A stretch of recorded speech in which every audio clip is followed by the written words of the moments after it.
Hi friends, எல்லாரும் எப்படி இருக்கீங்க? நல்லா இருக்கீங்க அப்படின்னு நம்புறேன். நம்மளுக்கு 2026 நம்மளுக்கு பிரச்சனையோட தான் ஸ்டார்ட் ஆயிடுச்சு. கிளச்சு போயிடுச்சு. இப்போ பாத்தீங்கன்னாக்கா புதுசா பேட்டரி அவுட் ஆயிடுச்சு. ஃபுல்லா நம்ம ஆல்ரெடி மாத்திருந்த பேட்டரி இந்த இதுல அவுட் ஆகி போயிருக்கு. அது நம்ம ஃப்ரீ ஆஃப் காஸ்ட்ல மாத்திருக்கோம். அது எப்படி மாத்திரன்ற ப்ரொசீஜர் எல்லாமே நம்ம இந்த வீடியோ டிஸ்கஸ் பண்றேன். நம்ம இந்த பேட்டரி அவுட் ஆகிறதுக்கு முன்னாடி நம்மளுக்கு சில அறிகுறிகள் தெரியும். எப்ப பேட்டரி ஸ்டக் ஆக போகுது அப்படின்னு சொல்லிட்டு, பேட்டரி அவுட் ஆக போகுது அப்படின்னு சொல்லிட்டு அது எல்லாமே நம்ம இந்த வீடியோல மென்ஷன் பண்றேன். நீங்க வீடியோ ஃபுல்லா பாருங்க, உங்களுக்கு யூஸ்ஃபுல்லா இருக்கும். Welcome to this new video. என்னன்னு சொல்றதுங்க, நம்ம ஒரு வருஷம் கடந்து போகும்போது நம்மளுக்கு புது புது வருஷங்கள் வரும்போது நம்மளுக்கு நல்லா தான் இருக்கும், நம்ம டைம் சேஞ்ச் ஆகிடும் அப்படின்னு நினைச்சுதான் நம்ம ஒரு புது வருஷத்துக்கு போறது இல்லையா. ஒரு வருஷம் வரும்போது நம்மளுக்கு ஒரு பிரச்சனைகள் வரத்தான் செய்யும். இதெல்லாம் நம்ம சமாளிச்சு முன்னாடி போனோம் இல்லையா. அதெல்லாம் நம்ம வண்டிகளுக்கு வர பிரச்சனை எல்லாம் நம்ம சமாளிக்கலைன்னா நம்ம வருமானம் பண்ண முடியாது இல்லையா. நம்ம வருமானம் வரதே வண்டியில இருந்துதான். அதனால வண்டியில எந்த பிரச்சனை வந்தாலும் நம்ம அதுக்கெல்லாம் டென்ஷன் ஆகாம மாத்திட்டு நம்ம அடுத்த வேலையை பார்த்துட்டு போயிட்டே இருக்கணும். அப்போ ஃபர்ஸ்ட் நம்மளுக்கு ஜனவரியில பாத்தீங்கன்னா பொங்கல் அதுவுமா நம்மளுக்கு கிளச் அவுட் ஆகி போயிடுச்சு. அது ஒரு வாரம் நிப்பாட்டியாச்சு, கிளச் கிடைக்கல அப்படின்னு சொல்லி வீடியோ போட்டிருந்தோம் இல்லையா. அது நீங்க பார்த்துருப்பீங்க அப்படின்னு நம்புறேன். ஒரு மாசம் கூட ஆகல, திருப்பி நம்மளுக்கு பேட்டரியும் அவுட் ஆயிடுச்சு. நம்ம பேட்டரி தான் ஆல்ரெடி நம்ம மாத்திருக்கோம். கம்பெனில இருந்து வந்த பேட்டரி பாத்தீங்கன்னா 2 வருஷம் கூட வரல, 1.5 வருஷத்துலயே அந்த பேட்டரி அவுட் ஆயிடுச்சு. அதுக்கப்புறமா நம்ம பேட்டரி சேஞ்ச் பண்ண வீடியோ முன்னாடி நம்ம போட்டிருந்தோம். அது பாத்தீங்கன்னா நம்ம அமரான் கோ பேட்டரி போட்டிருந்தோம். அது நம்மளுக்கு ஒரு 2 இயர்ஸ் வாரண்டி, மொத்தமா 5 இயர்ஸ் கேரண்டி கொடுப்பாங்க. அதாவது 2 இயர்ஸ் மேனுஃபேக்சர் வாரண்டி கொடுப்பாங்க, ரீப்ளேஸ்மெண்ட், ஃப்ரீ ரீப்ளேஸ்மெண்ட். அதுக்கப்புறம் 3 இயர்ஸ் பாத்தீங்கன்னா அவங்க ஒரு கேரண்டி மாதிரி கொடுப்பாங்க. அதோட கண்டிஷன்ஸுக்கு ஏற்ற மாதிரி ஒரு பிரைஸ்ல ஒரு அட்ஜஸ்ட்மெண்ட் பண்ணி நம்மளுக்கு பிரைஸ் கம்மி பண்ணி கொடுப்பாங்க. அந்த மாதிரி மொத்தம் 5 இயர்ஸ் வாரண்டின்னு சொல்லியிருந்தாங்க நம்ம பேட்டரி வாங்கும்போது. அப்படி இருக்கும்போது நம்மளுக்கு இந்த பேட்டரி பாத்தீங்கன்னா ஒரு 2 வருஷம் கூட ஆகல. இந்த புது பேட்டரி போட்டு ஒரு 2 வருஷம் கூட ஆகல. அதுக்குள்ள ஒரு 1.5 வருஷம் இப்பதான் முடிஞ்சிருக்கு. மொத்தமா ஒரு 18 மாசம் தான் ஆச்சு இந்த பேட்டரி நம்ம மாத்திட்டு. அதனால நம்ம இது வாரண்டியில நம்ம கிளைம் பண்ண முடியும். பேட்டரி ப்ராப்ளம் வந்துச்சு அப்படின்னாக்கா நம்ம வண்டி ஓட்டவே முடியாது. ஏன்னா நம்ம எல்லா இடத்துலயும் போய் தள்ளி எல்லாம் ஸ்டார்ட் பண்ணிட்டு இருக்க முடியாது. நம்ம எனக்கும் அந்த மாதிரி தான் ஆயிடுச்சு. இப்போ ஒரு வாரமா வண்டி கொஞ்சம் மக்கர் பண்ணிட்டு தான் இருந்துச்சு. அது நான் என்னென்ன டீட்டெயில்ஸா சொல்றேன். இப்போ நான் ஒரு கஸ்டமர், வெளியூர்ல இருந்து ஒரு கஸ்டமர் வந்தாங்க, பேக்கேஜ் புக் பண்ணியிருந்தாங்க, 1 டே பேக்கேஜ். சரி பிக்கப் பண்ணலான்னு சொல்லிட்டு நான் வீட்டுல இருந்து ஸ்டார்ட் பண்ணும்போதெல்லாம் ஸ்டார்ட் ஆகி தான் போயிடுச்சு. அங்க போனதுக்கு அப்புறம் கஸ்டமர் வந்து வண்டியில உட்காந்து பிறகு பார்த்தாக்கா ஸ்டார்ட் ஆகவில்லை. அவங்க 2 பேர் இருந்தாங்க. அவங்க தள்ளி ஸ்டார்ட் பண்ணாங்க. சரி அவங்க இன்னொரு இடத்துக்கு போனாங்க. அங்க கொண்டு டிராப் பண்ண பிறகு திருப்பியும் ஆஃப் பண்ணாக்கா திருப்பியும் ஆன் ஆகலை. திருப்பி சுத்தமா ஸ்டார்ட் ஆகலை. அப்போ அப்படின்னாக்கா ஃபுல்லா டெட் ஆயிடுச்சு அப்படின்னு அர்த்தம். அந்த கஸ்டமரை வச்சுட்டு நம்ம எல்லா இடத்துலயும் தள்ளிக்கிட்டே ஸ்டார்ட் பண்ண முடியாது இல்லை. அதனால அவங்களுக்கு நான் வேற வண்டி அரேஞ்ச் பண்ணி கொடுத்துட்டு நான் வண்டியை தள்ளி ஸ்டார்ட் பண்ணி எடுத்துட்டு வந்துட்டேன். ஏன்னா இப்போ நம்ம ஒரு இடத்துல நம்ம தள்ளி ஸ்டார்ட் பண்ணிட்டு இருக்க முடியாது. நம்மளுக்கு நைட்டு ஃபுல்லா நின்றுட்டு காலையில ஸ்டார்ட் ஆகலைன்னாக்கா தள்ளி ஸ்டார்ட் பண்ணா ஸ்டார்ட் ஆயிடுது, பகல் ஃபுல்லா ஸ்டார்ட் ஆனா ஸ்டார்ட் ஆயிடுதுனாக்கா அந்த மாதிரி இருக்கும்போது வண்டியோட பேட்டரி கொஞ்சம் வீக் ஆயிட்டே இருக்கு அப்படின்ற மாதிரி நம்மளுக்கு தெரியும். அது மட்டும் இல்லாம இந்த பேட்டரி வீக் ஆயிடுச்சு அப்படின்னு எப்படி தெரிஞ்சுக்கிறது அப்படின்னு பாத்தீங்கன்னாக்கா, இந்த மாதிரி நைட்டு நிப்பாட்டும் போது பிரச்சனை இல்லை, அது வரைக்கும் ஓடிச்சு. நைட்டு நிப்பாட்டிட்டு ஒரு 8 ஹவர்ஸ் நிப்பாட்டியாச்சு, அதுக்கப்புறம் ஸ்டார்ட் பண்ணும்போது ஸ்டார்ட் ஆகலை, தள்ளி ஸ்டார்ட் பண்ணா ஸ்டார்ட் ஆயிடுது, அதுக்கப்புறம் எப்போ வேணாலும் ஸ்டார்ட் ஆயிடுது அப்படின்னாக்கா பேட்டரி கொஞ்சம் வீக் ஆயிடுச்சு, அவுட் ஆக போகுது அப்படின்னு அர்த்தம். இது இல்லாம பேட்டரி அவுட் ஆச்சுன்னு கண்டுபிடிக்கிற டக்குன்னு என்ன ஒரு டெக்னிக்னு பாத்தீங்கன்னாக்கா, நம்மளுக்கு வண்டி ஸ்டார்ட் பண்ண செல்ஃப் எடுக்கும்போது அப்படியே அமுங்கி ஸ்டார்ட் ஆகும். நம்ம ஒரு சுத்துனா கறக்குன்னு ஸ்டார்ட் ஆகணும். அது ஸ்டார்ட் ஆகாம ஒரு அமுங்கும், ஒன்னு அமுங்கி ஸ்டார்ட் ஆகுறது பாருங்க. அந்த மாதிரி இருக்கும்போது பேட்டரி கொஞ்சம் வீக்கா இருக்கு அப்படின்னு நம்ம தெரிஞ்சுக்கலாம். உடனே நம்ம பேட்டரி கடைக்கு போயிட்டு நம்ம அதோட வோல்ட் செக் பண்ணியாச்சுன்னா நம்மளுக்கு தெரியும் எவ்வளவு டவுனா இருக்கா இல்லையான்றது.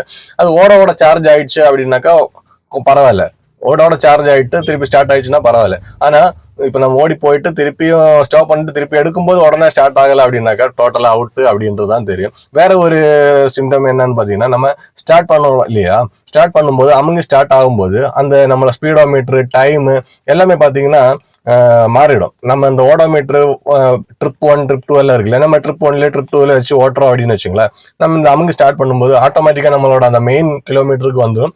அந்த டைம் பாத்தீங்கன்னா நம்மளுக்கு 1 o'clock அந்த மாதிரி வந்துடுது. அது நம்ம இப்போ 10 மணிக்கு ஸ்டார்ட் பண்றோம்னாக்கா அந்த பேட்டரி டவுன்ன்றதுனால திருப்பி 1 o'clock ஆயிடும் இந்த டைம். இந்த டைம் 2-3 வாட்டி சேஞ்ச் ஆகும்போதே நம்ம உஷாரா இருக்கலாம், நம்மளுக்கு பேட்டரி அவுட் ஆக போகுது, எந்த டைம் வேணாலும் நம்மளோட பேட்டரி அவுட் ஆயிடும் அப்படின்றது. இந்த மாதிரி சிம்டம்ஸ் வரும்போது நீங்க ஹவுஸ் ஸ்டேஷன்ஸ், அதாவது ரொம்ப லாங் எல்லாம் போற மாதிரி இருக்கிற புக்கிங் அவாய்ட் பண்றது நல்லது. ஏன்னா நம்ம லோக்கல்ல இருக்கும்போது எப்படியாவது சமாளிச்சு ஸ்பேர் பேட்டரி வாங்கி போட்டாது ஓட்டிக்கிட்டு வந்துடலாம். ஆனா வெளியூர்லாம் போயாச்சு அப்படின்னாக்கா நம்மளுக்கு ஹெல்ப் பண்றதுக்கு ஆள் இருக்க மாட்டாங்க. நம்ம புது பேட்டரி வாங்கி போடுற மாதிரி இருக்கும். கையிலேருந்து காசு போட்டு புது பேட்டரி வாங்கி போட மாதிரி இருக்கும். அந்த மாதிரி சிச்சுவேஷன்ஸில் ரொம்ப அவுட் ஸ்டேஷன் புக்கிங்ஸ் எல்லாம் அவாய்ட் பண்ணுறது நல்லது அப்படின்னு தான் நான் சொல்கிறேன். இந்த சிம்டம்ஸ் எல்லாம் நீங்கள் ஞாபகம் வச்சுக்கோங்க. இந்த சிம்டம்ஸ் எல்லாம் இருந்துச்சுன்னா நீங்கள் பேட்டரி அவுட் ஆக போகுது, அதனால உஷாராக கொஞ்சம் ஸ்பேர் பேட்டரிக்கெல்லாம் அரேஞ்ச் பண்ணுற மாதிரி நம்ம சரௌண்டிங்கில் ஓட்டிக்கணும். அந்த மாதிரி பார்த்துக்குங்க. சரி, நம்ம இந்த பேட்டரி எப்படி நம்மளுக்கு கிடைச்சதா எப்படின்னு பார்த்தீங்கன்னாக்கா, பிரேக் டவுன் ஆன இடத்துல இருந்து நம்ம தள்ளி ஸ்டார்ட் பண்ணிட்டு நம்ம டைரக்டா அமரோன் ஷோரூமுக்கு போனேன். அமரோன் ஷோரூமுக்கு போனாக்கா அன்னைக்கு சாட்டர்டே அன்னைக்கு போனாக்கா அவங்க என்ன சொல்றாங்க, இன்னைக்கு சாட்டர்டே சண்டே லீவு, மண்டே எடுத்துட்டு வாங்க அப்படின்னாங்க. மண்டே எடுத்துட்டு வந்துட்டு பேட்டரி மட்டும் எடுத்துட்டு வாங்க, இல்லைன்னா வண்டியோட எடுத்துட்டு வாங்க, ஸ்பேர் பேட்டரி நீங்க அரேஞ்ச் பண்ணிக்கணும் அப்படின்னாங்க. ஆனா ஸ்பேர் பேட்டரி நம்மளுக்கு அமரோன் தர மாட்டாங்க. அப்போ இல்லைன்னா பேட்டரி கழட்டிட்டு போனாக்கா அவங்க ஒரு 6 hours சார்ஜ் போட்டு அது வெரிஃபை பண்ணி அதுக்கப்புறம் அப்ளை பண்ணி வாங்குவாங்க. ஒரு 2 days ஆகும் அப்படின்னு தான் சொன்னாங்க. முன்னாடி எல்லாம் போனாக்கா நம்மளுக்கு உடனே மாத்தி கொடுப்பாங்க.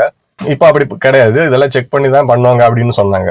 சரி, அதனால நான் என்ன பண்ணேன்னு சொல்லிட்டு, நான் பெருங்குடி பேட்டரிஸ் அப்படின்னு சொல்லிட்டு ஒரு கடையில தான் நான் முன்னாடி பேட்டரி மாத்திருந்தோம். அந்த கடைக்கு டைரக்டா எடுத்துட்டு போனாங்க. அவங்க நம்மளுக்கு பர்சனலைஸ் சர்வீஸ் கொடுப்பாங்க. அதனால நான் டைரக்டா அவங்க கிட்ட எடுத்துட்டு போயிட்டேன். அவங்க கிட்ட எடுத்துட்டு போய் கொடுக்கும்போது அவங்க மூலியமா அமரோனுக்கு கொண்டு வந்து மாத்தி கொடுத்துருவாங்க. அப்போ ஸ்பேர் பேட்டரி அவங்க கொடுப்பாங்க. அவங்க அதுக்கு ஒரு சர்வீஸ் சார்ஜ் ஏதாச்சும் வாங்குவாங்க. ஆனா அவங்க அது ஃபாலோ பண்ணி அது வாங்கிக்குவாங்க. நம்மளுக்கு ஸ்பேர் பேட்டரி கொடுக்கறது தானே முக்கியம். நம்ம அந்த ஸ்பேர் பேட்டரி வச்சு நம்ம அந்த பேட்டரி வர வரைக்கும் நம்ம யூஸ் பண்ணிக்கலாம். நான் டைரக்டா பேட்டரி கடைக்கு போனேன். அந்த கடைக்காரங்க அது எடுத்துட்டு நம்ம பழைய கார்டு, மெயினா அந்த கார்டு இருக்கு பாருங்க, நம்ம பேட்டரி வாங்கும்போது அந்த சைட்ல காமிக்கிற பாருங்க, அந்த மாதிரி கார்டு நமக்கு கொடுப்பாங்க, வாரண்டி கார்டு. அந்த கார்டு நம்ம பத்திரமா வச்சுக்கணும். கார்டு இல்லைன்னாக்கா பண்ண மாட்டானுங்க. முன்னாடி எல்லாம் அந்த கார்டு கொடுத்து தான் பண்ணுவாங்க. இப்போ அப்படி கிடையாது. புதுசா வரும்போது ஆன்லைன்ல ரெஜிஸ்டர் பண்ணி தான் வருது. வண்டி நம்பர் எல்லாம் போட்டு ரெஜிஸ்டர் பண்ணுவாங்க. இப்போ ரூல்ஸ் எல்லாம் மாறி போயிடுச்சு. அது என்னன்னு சொல்றேன். இப்போ கார்டு கிடையாது. முன்னாடி வாங்கினவங்க, இப்போ 1 வருஷம் முன்னாடி எல்லாம் வாங்கினவங்க அந்த கார்டு பத்திரமா எடுத்து வச்சுக்கோங்க. போயிடுச்சுனாக்கா அந்த கார்டு மெயினா கேட்பாங்க. அந்த கார்டு வச்சு தான் பண்ணுவானுங்க. அதெல்லாம் பண்ணிட்டு எனக்கு எடுத்துட்டு கொடுத்துட்டு போயிட்டாங்க. ஒரு ஸ்பேர் பேட்டரி எடுத்துட்டு நான் ஒரு 2 நாள் 3 நாள் ஓட்டினேன். திருப்பியும் அந்த கொடுத்த ஸ்பேர் பேட்டரியே அவங்க பழைய பேட்டரி தான் கொடுத்துருக்காங்க போல இருக்கு. அதுக்குள்ள பேட்டரி வரல. நான் 2 நாள் ஓட்டினதுக்கு 3ஆவது நாள் திருப்பி அந்த பேட்டரியும் டவுனு, எடுக்கல சுத்தமா. அதுக்கப்புறம் வேற ஒரு ஸ்பேர் பேட்டரி கொடுத்தாங்க. 2 ஸ்பேர் பேட்டரி கொடுத்தாங்க. மொத்தமா 5 நாள் ஆயிடுச்சு பேட்டரி வரதுக்கு. வெள்ளிக்கிழமை தான் எனக்கு புது பேட்டரியே கொடுத்தாங்க. புது பேட்டரி அப்பதான் வந்தது அப்படின்னு சொன்னாங்க. அதுக்கு அவங்க எதுவும் சார்ஜ் பண்ணல. மொத்தமா சர்வீஸ் சார்ஜ்னு சொல்லிட்டு ஒரு 500 rupees வாங்கினாங்க. அமரோன்ல மாத்தினாக்கா உங்களுக்கு ஃப்ரீயா மாத்தி கொடுத்துருப்பாங்க. ஆனா நம்ம வண்டி நிப்பாட்டி வைக்க முடியாது இல்லையா? ஸ்பேர் பேட்டரி உங்ககிட்ட இருக்குன்னாக்கா நீங்க அதை வச்சுக்கிட்டு ஓட்டிட்டு அமரோன்ல கொண்டு போய் கொடுத்தீங்கன்னா அந்த 500 ரூபாய் கூட நீங்க சேவ் பண்ணிக்கலாம்.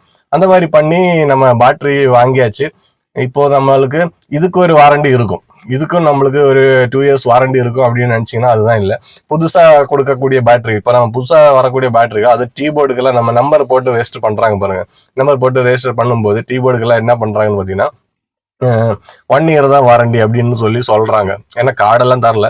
சைட்டு போய் இனிமேல் தான் செக் பண்ண எப்படி ரூல்ஸ்ன்னு. இதெல்லாம் நிறைய லூப் ஹோல்ஸ் இருக்கு. ஒயிட் போர்டோட நம்ம நம்பர் போட்டு ரெஜிஸ்டர் பண்ணா எப்படி தெரிய போகுது?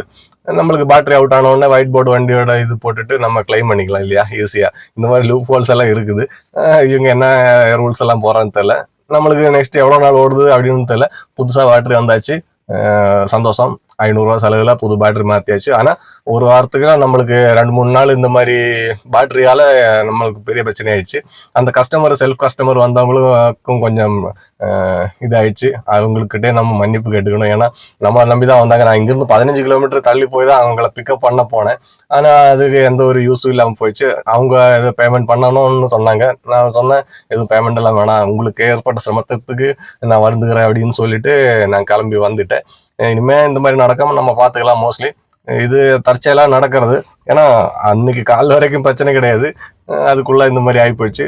இந்த மாதிரி தவறுதல்கள் நடக்காம இருக்கிறதுக்கு நீங்க இந்த மாதிரி சிம்டம்ஸ் எல்லாம் வரும்போதே கொஞ்சம் உஷாரா இருந்துக்குங்க. இந்த வீடியோ அவ்வளவுதான். நெக்ஸ்ட் வீடியோல பார்க்கலாம். பை.